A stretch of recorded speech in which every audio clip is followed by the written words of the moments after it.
Assalamualaikum warahmatullahi wabarakatuh. A'udzu billahi minasyaitonir rajim. Bismillahirrahmanirrahim. Alhamdulillahirabbil alamin. Assalatu wassalamu ala asyrafil anbiya'i wal mursalin wa ala alihi wa sahbihi ajma'in. Allahumma shalli ala sayyidina Muhammadin al-Fatih lima uliqa wal khatimi lima sabaqa nasirul haqqi bil haqq wal hadi ila siratikal mustaqim wa ala alihi haqqa qadrihi wa miqdarihi azim. Amma ba'du. Para pemirsa TV Baron yang dirahmati oleh Allah Subhanahu wa taala. Kita masih membincangkan tentang adab penghafal Al-Qur'an. Mudah-mudahan para pemirsa di rumah yang dirahmati oleh Allah Subhanahu wa taala diberikan kekuatan untuk senantiasa terus menghafal Al-Qur'an.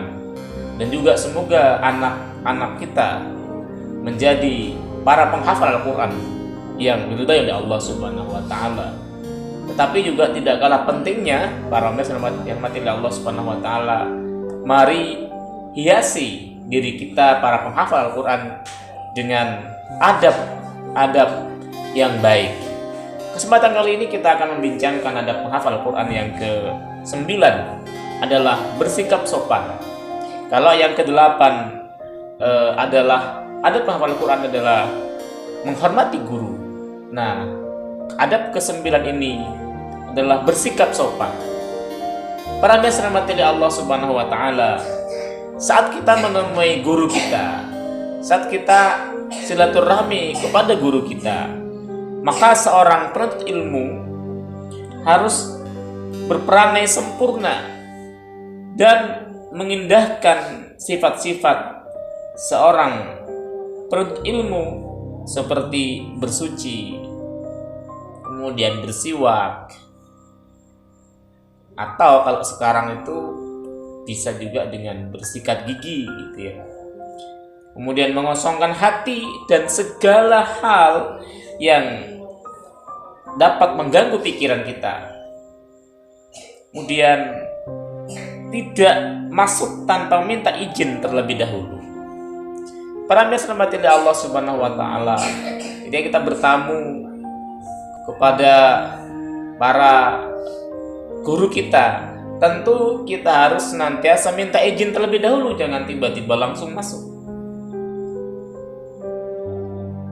Hendaknya kemudian mengucapkan salam kepada para hadirin secara umum. Kalau kita menghadiri majelis-majelis atau menghadiri sebuah acara, maka penting bagi kita untuk senantiasa mengucapkan salam terlebih dahulu kepada para hadirin yang hadir pada saat itu.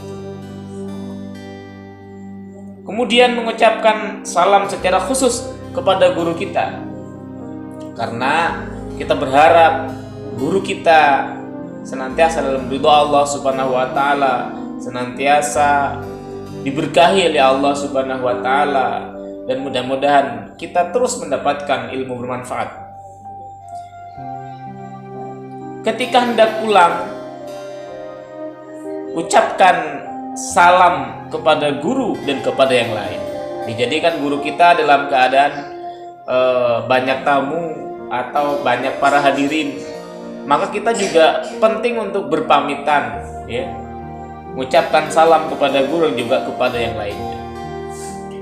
Kemudian juga jangan melangkah pundak orang, ya, jangan melangkahi pundaknya orang, jangan kemudian menyepelekan orang lain, ya. Tapi cukup duduk di ujung majelis, ya.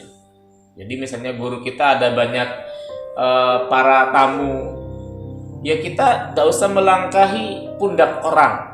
Kita cukup kemudian duduk di ujung majelis ya.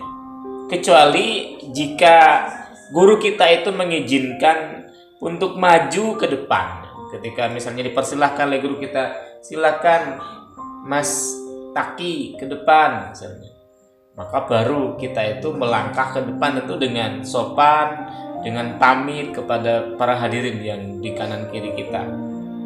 Jangan meminta seseorang pindah dari tempatnya untuk kita tempati. Pak, tolong Pak pindah Pak, saya mau ke di samping guru. Nggak perlu gitu ya. Jadi misalnya kita mau mengganti tempat duduk mereka, mereka juga punya hak untuk kemudian duduk di tempat itu dan kemudian menyampaikan banyak hal kepada guru kita. Kecuali jika itu misalnya dilakukan dan untuk satu maslahat bagi para hadirin misalnya. Kemudian atau guru merintahkan seperti itu kepada kita. Nak, kamu kesini ya, dan tolong Mas panjenengan agak mundur dikit. Misalnya guru kita yang memang meminta kita untuk bergeser, nah baru kita lakukan. Tapi kalau kita tidak diperintahkan oleh guru kita begitu, ya sudah, kita duduk di tempat yang memang bisa kita tempati, tidak perlu kemudian menggeser yang lain. Kemudian jangan duduk di tengah-tengah majelis kecuali jika diperlukan ya. Misalnya majelisnya lagi melingkar, nah kita langsung duduk di tengah-tengah. Ya jangan gitu ya. Kemudian jangan duduk di antara dua orang tanpa izin mereka berdua. Para hadirin Allah Subhanahu wa taala, penting bagi kita untuk senantiasa terus menjaga adab-adab kita di hadapan guru kita, di hadapan para majelis ilmu, di hadapan siapapun, kita senantiasa terus berikan sopan santun yang terbaik, karena kita adalah para pengemban Al-Quran, kita adalah para penghafal Al-Quran, dan mari kita berikan contoh yang terbaik kepada umat bahwa kita bukan hanya hafal Quran, tapi kita juga berusaha untuk mengamalkan isi daripada Al-Quran. Assalamualaikum warahmatullahi wabarakatuh.